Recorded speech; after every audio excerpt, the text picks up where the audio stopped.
कौन सा भाजी है? चौड़ा। ये भी सब्जी बनाता है। चवली की भाजी रहती ना, उसका डेट है ये। अच्छा, ये फक्त भाजी आहे।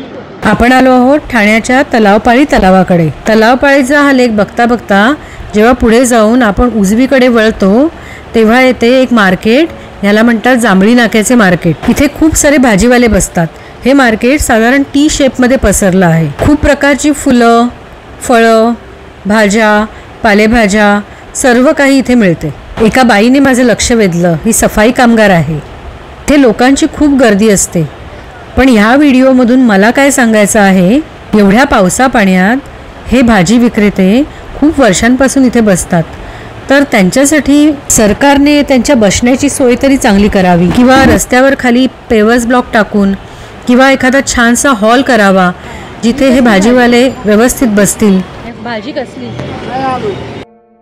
आज श्रावण महिन्याचा पहिला दिवस आणि पहिला सोमवार हे अगदी प्रकर्षाने जाणवत होते। खूप प्रकारच्या भाज्या, विशेष करून पालेभाज्या खूप दिसत होत्या।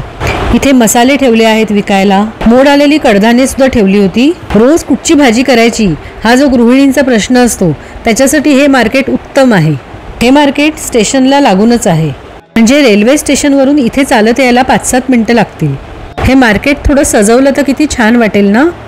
इथे जर छान 2 स्टोरीड जर हॉल बांधला तर या भाजी विक्रेत्यांची बसायची सुद्धा सोय होईल, आणि जे खरेदी करायला येतात त्यांनाही पावसा पाण्यात छत्री सांभाळू की भाजीची पिशवी सांभाळू हे सर्व करायला नाही लागणार, म्हणजे त्यांचीही सोय होईल।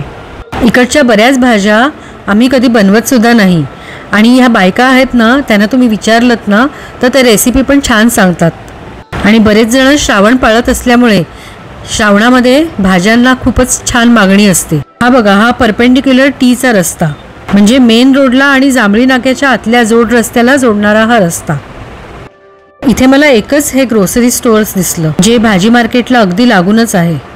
हल्ली बरीचशी लोक भाजी वगैरे घ्यायला मॉलमध्ये जातात, कारण मॉलमध्ये काय असतं की तुम्हाला अगदी छोटी भाजी, म्हणजे अगदी 200 ग्राम भाजी सुद्धा वजन करून घेता येते, आणि बरीचशी लोक ताजी भाजी घ्यायला इकडे सुद्धा येतात। आणि एवढ्या सगळ्या फळांचा आणि भाज्यांचा देखावा बघून छान वाटतं। आज मी हे सगळं भाजी मार्केट रेकॉर्ड करते, त्यामुळे आज मला भाजी घ्यायला नाही मिळाली।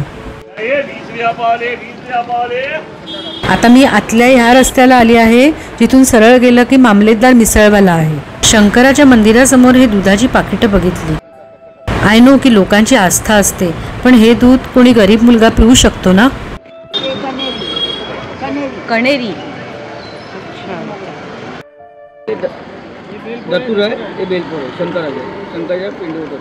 इथे एक मोरपीसवाला सुद्धा उभा होता। भाव साधारण 50 रुपये होता। 15 ऑगस्ट स्वातंत्र्य दिनाची तयारी सुद्धा मार्केटमध्ये चालू झाली आहे। हे लहान मुलांचे कपडे खूप क्यूट आहेत ना। दादरला कसं फुलांचं मार्केट बसतं ना, तशी इथे सुद्धा खूप प्रमाणात फुलं विकायला लोक बसतात। ठाण्याच्या लोकांना तर हा एरिया माहीतच असेल, पण ठाण्याबाहेरून जर तुम्ही हा व्हिडिओ बघत असाल तर ठाण्याला येऊन या जांभळी नाक्याच्या मार्केटला नक्की व्हिजिट करा। धन्यवाद।